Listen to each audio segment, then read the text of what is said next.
On today's show, the LA Clippers 6-game winning streak was snapped on Tuesday night against the Chicago Bulls. I'm going to be telling you why it was more of a case of just one of those nights than a poor effort. We'll be breaking it down on today's Locked On Clippers.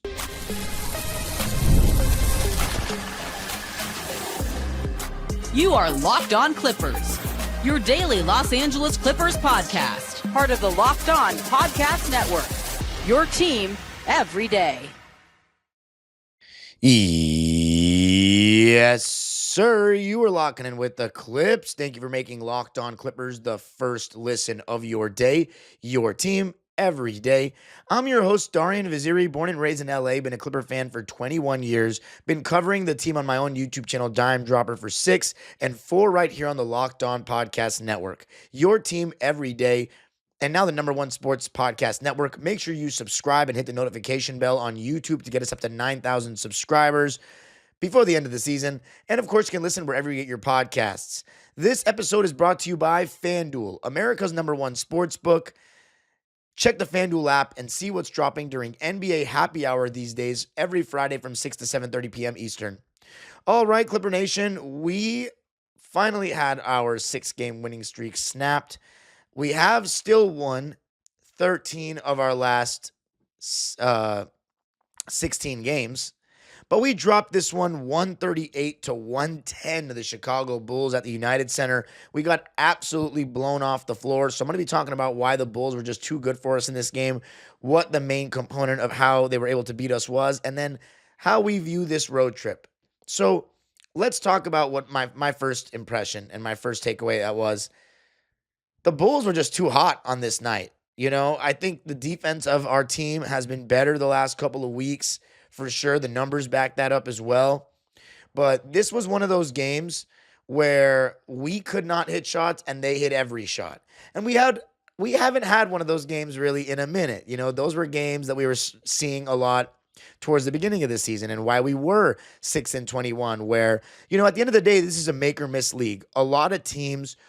Most teams are going to be able to generate solid looks every single night, given the spacing of the NBA today and how many shooters are on the floor and how the game is officiated. All those mixed together, it's hard to prevent good looks for NBA teams. So oftentimes it kind of just comes down to who makes more shots and who gets better quality looks. And the answers to both of those were the Chicago Bulls. We shot 10 for 30 from 3. These guys shot 25 for 47. They hit 25 threes. 53% from beyond the arc to our 33.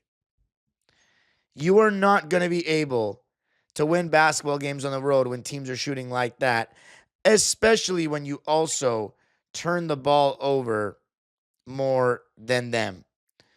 We turned the ball over 16 times. They turned the ball over just 12 times. I looked at so you might be wondering, was it just them making tough threes or was it bad Clipper defense? So I watched all 25 of their made threes back, and I must say before I continue any further, the fourth quarter wasn't even a thing. We waved the white flag. It was the second night of a back-to-back, so we were like, you know what? Let's give Yannick, Kobe Brown, Ty Washington, these guys minutes. You know, we waved the white flag. Zubac, Harden, those guys didn't play in the fourth quarter at all. And going into the fourth quarter, like, we could have made an effort for it. We could have tried because, you know, it was funny enough. We outscored the Bulls 30-25 in the first. It really got ugly in the second, where we got outscored 45-19. And then we outscored them by 2 in the third. And then the fourth quarter is not even worth talking about. But we were down 70-49 at halftime.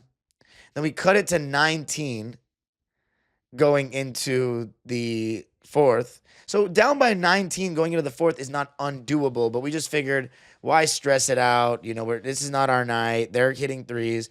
No, I don't necessarily love that approach, but just given that Kawhi Leonard's out and James Harden's been working his ass off, I think that it's fine. And we've been playing such good basketball lately. I just don't know if I love the whole, you know, it's a loss. It is what it is. Like, it's kind of throwing in the towel a little easily for me, but whatever. I looked at the 3-pointers that they made, right? I rewatched the 25 of those threes. And around 15 of the 25 made threes were open. And there were like a couple miscommunications. There were a couple times that players lost sight of their man. But the biggest thing for me was that a lot of them came in transition, especially in the second quarter. They hit 7 threes in the second quarter, and we just couldn't hit. And again, when we're not able to hit, younger teams or teams that are younger than us, which is basically every team in the league, but the Bulls have, the modest Buzelis guys of the world. There's, Jalen Smith is not old by any means. Isaac Okoro, even Kobe White, Dalen Terry, all these guys, even Iodasumu, who was hitting everything, by the way. They're going to get out and run against us when we miss shots, and they were just raining threes. And the biggest thing for us is just running back and finding a body. But I will say this, in the NBA today, when you have, and in their case, they were playing 2 stretch bigs, so Nikola Vucevic and Jalen Smith. When teams are running up the floor after a miss and, 3 to 4 guys, sometimes even 5, can get the rebound and push, you don't have time to find your man. So if people are wondering, why is so-and-so guarding this guy? A lot of times it's because when, let's use a different team, for example. Let's say the Spurs, right? Let's say you're playing San Antonio, and Wemby gets the rebound, and he's pushing it down the floor. The center would probably be guarding Wemby, right? Let's just say they're playing against the Bucks, and Miles Turner is supposed to guard him. Miles Turner doesn't necessarily have the time to go and find Wemby if he's not closest to him, because if he does do that, he's going to be leaving someone else open, and if Wemby's pushing the ball and he can see the floor, he's going to be able to find the guy that Miles Turner just left. So someone's going to have to take Miles Turner's man before Wemby can get down the someone's going to have to take Miles Turner's man, which is Wemby, so he can't just go be wide open, right? So what ends up happening there is you have cross matches in transition. But when teams are running the floor off of misses and you have a lot of guys that can shoot, it's tough to stop open shots at times. And they were hitting all these threes with trailers, and it was just like, it was overwhelming. I just felt like one of those nights where, okay, we haven't had one of these in a while. So I don't think it's a big deal, overall. I think it is what it is. We didn't have Kawhi. It was one of these games was going to happen eventually. And Chicago really brought it. So you got to give it to them. 138 to 110 is the final. They shot 57, 53, 75 splits. We shot 47, 33, 82 splits. So as per tradition this season, we only shot better than them from the free throw line. For them, 27 points were scored by Kobe White. He was 9 for 16 from the field and 6 for 10 from 3. Modest, and they weren't easy threes, by the way, for Kobe White. And same goes for Modest Buzelis. A lot of his threes were were made with a hand up. And Modest this season is shooting 35% from 3. So for him to shoot 4 for 8 and some of those being contested from 3, I mean, he had an outlier shooting night. He shot 50, not outlier. He's probably shot 50% from 3 a lot in games this season, but he shot way above his average. And then Kobe White shot 60% from 3. He's shooting 35.5 as well. So they just had an absolute heater from downtown. Kevin Huerter, 4 for 8 from 3. He's shooting 31% this season. Shall I continue? How about Iodasumu? No, he's actually shooting really well this season. Damn, 46% from 3? Wow. So Io had 18. Trey Jones had 15, 8, and 10. He almost had a triple-double off the bench. And Kevin Huerter had 14. So it just wasn't our night. But defensively, we got to be a bit better getting back in transition. We got to be a bit better talking off ball. We got to be a little bit more alert about where our man is. Just Kobe Sanders and James Harden each had guys just kind of drift away from them, and they just lost sight of their man. So our defensive effort in the last 2 games has not been good enough. It just hasn't been. We lose 138 to 110 at the United Center, drop to 19 and 24 on the season through these first 43 games. And we still have won 13 out of our last 16, but our 6-game winning streak does come to an end. Coming up, going to be talking about what major problems occur when we don't make shots and who wasn't making shots in this game.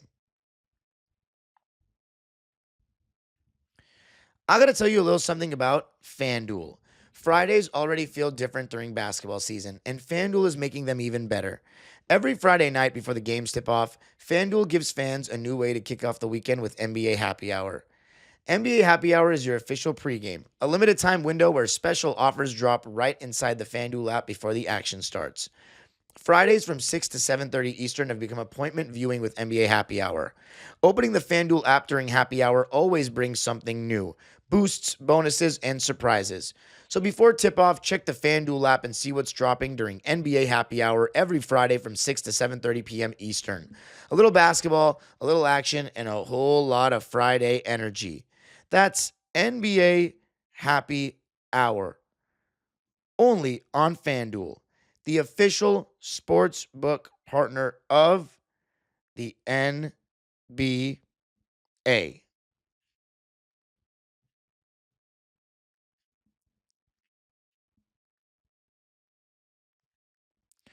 All right.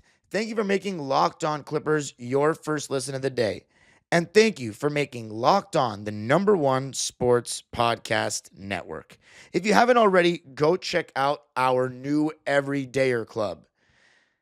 It gives you access to an ad-free version of this podcast, Locked On Clips. No ads. Compatible with Apple Podcasts, Spotify, and every major podcast app, wherever you get your podcasts. And in addition to that, it gives you access to an exclusive Locked On Clippers only Discord server and a chat that your boy is in. And looking at the chat right now, and I'm looking at it, I haven't seen anybody in it. Where is everybody at? If you want to ask me questions, because let me be honest with you, I'm not always checking the comment sections these days. There's a lot of comments. I can't read all that. I'm a very busy guy right now. I'm coaching teams. I run a business. Like, I'm doing this. I'm doing Dime Dropper. It's just a lot. So if you want to talk to me on this, you got to get on this Discord. And if the chat right now, look at what I have. This is the chat. This is the chat. Hello. Nobody's responded. So tap into that Discord. Tap into the Everydayer Club because, yeah, it's got some cool benefits. I mean, listening to this pod without ads, I think that's pretty nice, isn't it? But anyway, let's talk about this game. 138 to 110. Clippers lose to the Chicago Bulls to snap our 6-game winning streak. Now, here's the big thing, and we've been known this all season long about us.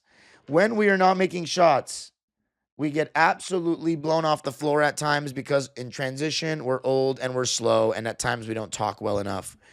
We got blown off the floor in transition. If you look back at almost all those made threes, I didn't count how many of them were in transition, but at least 7 or 8 of them were in transition. And all we got to do is do a better job getting back, especially James Harden. But I'll talk about James real quick. Look, he wasn't hitting shots, and we're relying on him a lot, and you got to cut him some slack. That's all I have to say is he's had a lot on his shoulders this season with Kawhi Leonard being out now for 12 games out of the 43, I believe. Let me just double check that. 13 games. Okay, Kawhi Leonard's missed 13 games. And in those games, we've gone 4-9. So, it is what it is. James Harden, he just didn't have a good shooting night. He had 24 points, 5 rebounds, 6 assists, 6 turnovers on 9 for 25 shooting, 3 for 9 from 3, and 3 for 3 from the foul line. It got really stagnant. You know what I mean? It was a lot of just James dribbling around, taking some tough shots. He airballed twice from 3, which is just, not usually like him. But didn't play the fourth quarter. So he had 24 points going into the fourth, but I just thought our process wasn't great with him just dribbling around a lot. We could have moved the ball a little bit more and tried to play through Collins and Zoo a little bit more in the half court. But as far as Zoo, another fourth quarter where he didn't play, he was in drop coverage on D, and he was guarding Jalen Smith to start the game. We had John Collins on Vooch and then Chris Dunn on Modest. Zoo missed a lot of chippies in this game. We needed better from him. Another double-double, which is nice. I think he's had 3 straight double-doubles now. And yes, he has. But 5 for 12 and then 2 for 3 from the foul line. But 5 for 12, and I rewatched his misses. Chippies, jump hooks around the rim, tip-ins. He's got to finish those. Double-double in 22 minutes is nice, but it wasn't good enough from he or Harden. And then a pretty quiet game from Chris Dunn. 4 points, 5 boards, 6 assists, 1 block, 1 turnover. A little bit of everything. 2 for 5 from the field. But again, I always say if Chris Dunn can score in double figures, it gives us a lot better chance to win. I mean, he shot 40% from the field and didn't shoot any threes. At the end of the day, Chris Dunn is a role player that's expected to go out there and play defense. I thought his defensive effort was not, like, I don't remember even saying once, good D, Chris. So not the best game for him, but I'm not going to say it was awful because I didn't hyper focus on Chris. Kobe Sanders, quieter game for him as well. 8 points, 2 rebounds, 3 assists, 1 steal. Defensively could have been better. Didn't turn the ball over, which was nice. Neither did Ivica Zubac, and he's been very turnover prone recently. So that's one positive you can take from the game is that Kobe Sanders and Zoo and John Collins and Nico Batum all didn't turn the ball over. But that brings me to, Kobe Sanders, 3 for 5 from the field, 1 for 3 from deep, made his only free throw. The one guy that I thought was the best for us was John Collins. He was hitting threes from the jump. We were actually winning 8-0 in this game. He hit 2 first quarter threes. And by the way, James Harden had 12 points in the first quarter and then only 12 points for the second and third quarter. So got off to a great start, but didn't really continue.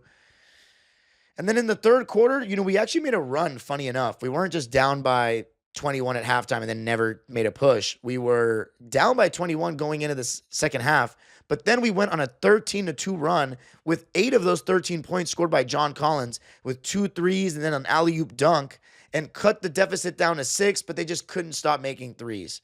And we just didn't get that lift from our stars, in this case, James Harden and Ivica Zubac, but I'm not even going to call Zoo a star this year. He's just been very mediocre for his standards.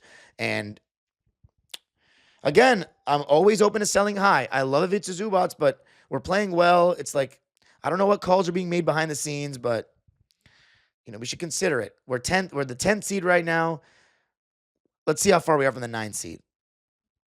2.5 games. I mean, we could easily get the better record than the Portland Trailblazers, but I don't know, man.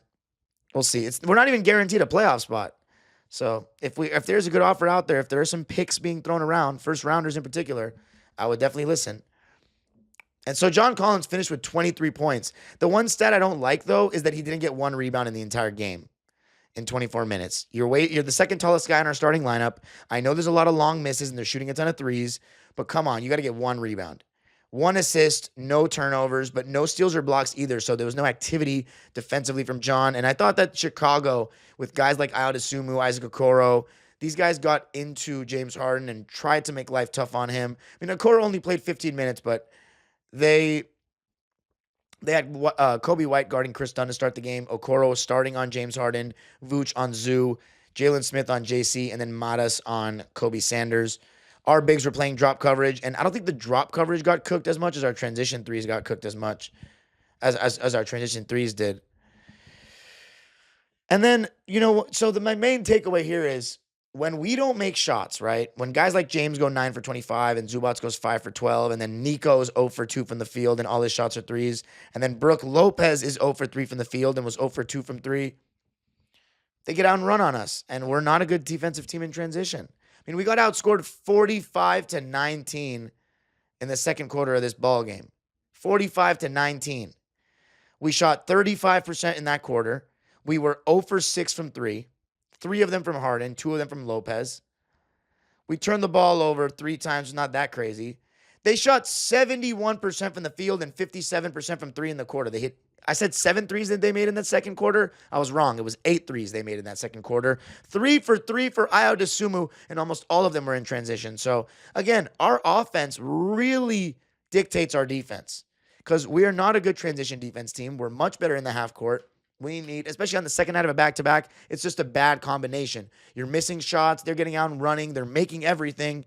It's not a great combination. And then Brook Lopez, for what it's worth, I think defensively he's doing as good, if not a better job than Zoo of making himself big at the rim and drop coverage and in help defense. But on offense, this guy missed a layup and he's missing his threes. And one of the threes he took wasn't even open. He's not making threes. He's shooting horribly from 3 this season. Let's talk about it. He's shooting 32% from 3 this season, and he's shooting 20% from 3 in his last 10 games. That whole Lopez over Zoo thing, come on, man. And then Jordan Miller continued his double-figure streak, which was nice to see, but he did not make his threes. He had 12 points on 4 for 10 shooting, 0 for 3 from downtown, made all 4 of his free throws, and that 12 points went along with 2 boards, 2 assists. He did turn the ball over 3 times. And that was basically it from our rotation players. Cam Christie also played, I should mention him.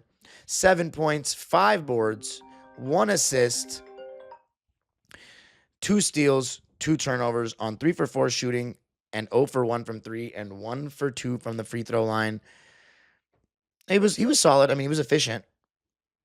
And then our if I want to say anything about our guys that came in at the end, I mean, Ty Washington looked good in his minutes. Got out in transition a couple of times. He had 11 points on 5 for 6 shooting and 1 for 2 from 3 in his all playing the whole fourth quarter. And then Kobe Brown also played the whole fourth quarter, and he had 3 points, 5 boards, 2 assists on 1 for 3 shooting and 1 for 2 from the free throw line. Again, I love Kobe. I mean, I really like Kobe Brown. I just don't think he's an NBA player. And then Yannick, 4 points, 4 boards, 1 block, and a turnover on 2 for 4 shooting and 0 for 1 from 3 in those 12 minutes. So I'm just going to say this. Transition defense. We just got to be better at getting back. It all starts with us making shots, though. And we didn't make shots. They got out and ran. They made every shot. It is what it is. It's not a big deal. In my opinion, it's not a big deal at all. Coming up, though, going to be reflecting on the road trip as a whole as we return home to play against the Lakers and the Nets. I got to tell you a little something about Quo. New year, new systems. This is the time when a lot of us look at the messier parts of how we run our business and think there has to be a better way, and there is. Streamlining your communications is one of the quickest upgrades you can make. That's why today's episode is brought to you by Quo, spelled Quo, the smarter way to run your business communications. Because when your team is reachable, organized, and communicating in one place, you're not just working cleaner, you're creating more opportunities to connect with customers. It works right from your phone or computer, and you can even keep your existing number. That's just one of the ways that Quo makes everything simpler. It's no surprise Quo is the number 1 rated business phone system on G2, trusted by more than 90,000 businesses, from solo operators to growing teams. Make this the year where no opportunity and no customer slips away. Try Quo for free, plus get 20% off your first 6 months when you go to quo.com/lockedonnba. That's quo.com/lockedonnba. Quo, no missed calls, no missed customers. All right, so to close it out, Clippers losing this one 138-110 against the Chicago Bulls. We are now 19-24 on the season, 8-15 away from home. James Harden was our leading scorer in this game with 24 points, but the leading scorer in the game was Kobe Bryant with 29. They also got, they had 7 guys in double figures, 19 from Vucevic, 21 from Buzelis, 10 from Jalen Smith, 14 from Kevin Huerter, 15 from Trey Jones, and 18 from Ayo Dosunmu. So they got better contributions from their bench and their starters. It was just their day. The Bulls are 14-9 at home. They're just 7-13 on the road. So kind of similar to us in ways. But hey, at the end of the day, we went on the road for 3 games and we got 2 wins. I think that that's pretty sufficient. Considering that when you look at our schedule and how we dealt with those road trips early on, that first 7-game roadie, we went 2-5, right? And it took James Harden going absolutely berserk in Dallas and in Charlotte with his 55-point game to get us those 2 wins. And then we went on the road during the trip that we got rid of Chris Paul, and we were 1-4 on that trip. So for us to have these recent road trips where we went 2-1 against Brooklyn and Detroit and then lost to New York and then 2-1 on this one, that's pretty good. That's an improvement. So now we come home for 2 games. One against the Lakers on Thursday that I won't be attending because I have a doubleheader to coach. And if my teams win, we make the playoffs. Or my 8th grade team. If we win, we make the playoffs for the 3rd straight year. All the years that I've been coached. So that would be an amazing achievement. So we need to do that. So I cannot be at the game, which sucks because it's the Lakers, but it is what it is. I already went to the game against the Lakers the first time where we won. So that was nice. We'll see how this goes. We're going to see how this goes. It's not going to be an easy game. Lakers are a good team. They remember that we beat them last time. We're 1-1 against them this season. But we're playing good basketball. And then Brooklyn, we should win, but Brooklyn? Yeah, we should beat them. I mean, they've lost 2 games in a row. They're playing the Knicks tonight. We'll see if they beat them. The Knicks are struggling right now, but I think the Nets they'll beat. That's Terrence Mann's return. I will be there, but I'll be there probably a little bit late because I'm watching the NFC Championship at SoFi on Sunday. But that's why I'm just going to walk right into it. But I might miss Terrence Mann's video tribute, which would suck. Oh my God. And it's NFC Championship, so you know it's going to be crazy amount of ads. But it is the NFC Championship. Damn it, Terrence Mann. Like, I really want to be there for that video tribute. Like, that would suck if I'm not there for it. So we will have to see how it goes. Of course, NFC Championship, you got to take priority with that. But let's see, Terrence Mann. And he's starting for them too. So if I'm not going to be there by tip-off, I won't hear it. But there'll probably be some kind of video tribute during the first time out or something. But anyway, we should at least win one of those games. And then we got another 3-game road trip. This one's staying on the West Coast, though, at Utah, at Denver, at Phoenix. But let me tell you this right now. None of this stuff really matters until we hear what Kawhi's status is. Like, it's all about Kawhi at the end of the day. We need him. We need him back on the court, playing at the All-NBA level that he was playing at, because it's just too much on James Harden, and we're only at game 43. Like, we are a little over halfway, but we got a long way to go. So, and we have some rest. There's some rest in between these games. After the Laker game, we have Friday off and Saturday off before we return on Sunday. And then after that, we have a couple days before the roadie. So, that's good. Maybe get some much needed rest. Give Kawhi Leonard a little bit of a breather. But yeah, I don't think this loss was that bad, Clipper Nation. At the end of the day, I really don't. You can follow me on Twitter and Instagram at DimeDropperPod. Subscribe to my own YouTube channel, Dime Dropper, for even more LA Clipper, LA Sports, and NBA content. And Locked On Clippers is free and available wherever you get your podcasts, including YouTube. The age-old proverb continues: Go Clippers. And make sure you sign up for that Everydayer Club.